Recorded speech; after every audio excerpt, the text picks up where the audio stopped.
I started compiling this list of all the people that Donald Trump has pardoned or come to the aid of just since taking office in January, and it is mind-boggling. And I just know how to stop crime. Ah, yes, Donald Trump, tough on crime. It just depends on who's doing the crime, doesn't it? On his first day in office, Donald Trump pardoned every last one of the January 6th insurrectionists who stormed the Capitol and attempted a coup against the U.S. government on his behalf. Roughly 1,500 convicted or suspected accused criminals. Then on the second day of his presidency, Donald Trump pardoned Ross Ulbricht, founder of the Silk Road and online black market for drug dealing.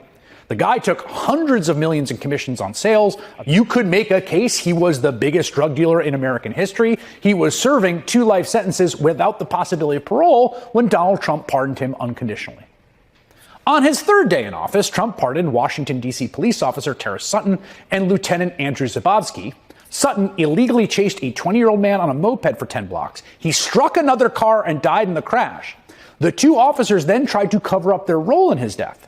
They were sentenced to hard time for obstructing justice. Trump pardoned them, falsely claiming the motorist they had killed was illegal. They have since been reinstated to the D.C. police force. Trump also pardoned former Illinois Governor Rod Blagojevich, convicted on 17 counts of corruption, including an attempt that we all remember and all heard to sell off Barack Obama's former Senate seat. Trump pardoned him using the former Democrat's criminal case as a way to discount the myriad investigations, indictments, and convictions that he faced.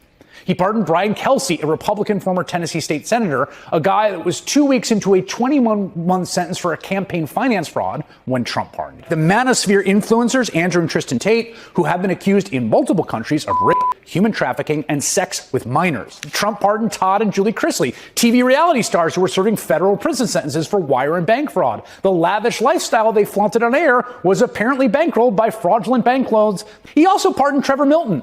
He was the founder of an electric truck company. He was sentenced to federal prison for exaggerating the company's technology, up to and including a fake commercial in which they pushed an immobile model of the truck down a hill to make it look like it could really drive fast. Last year, he donated $1.8 million to Donald Trump's campaign, and Trump pardoned him in March. Thanks to that pardon, Milton will not need to compensate his shareholders who lost millions.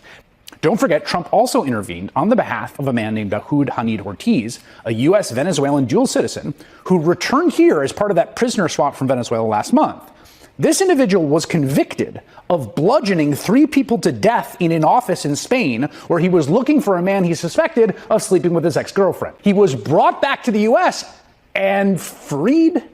There has never been a president in recent American history who has gone out of his way, who has done more to free more criminals and accommodate more crimes than Donald Trump. When I stop crime.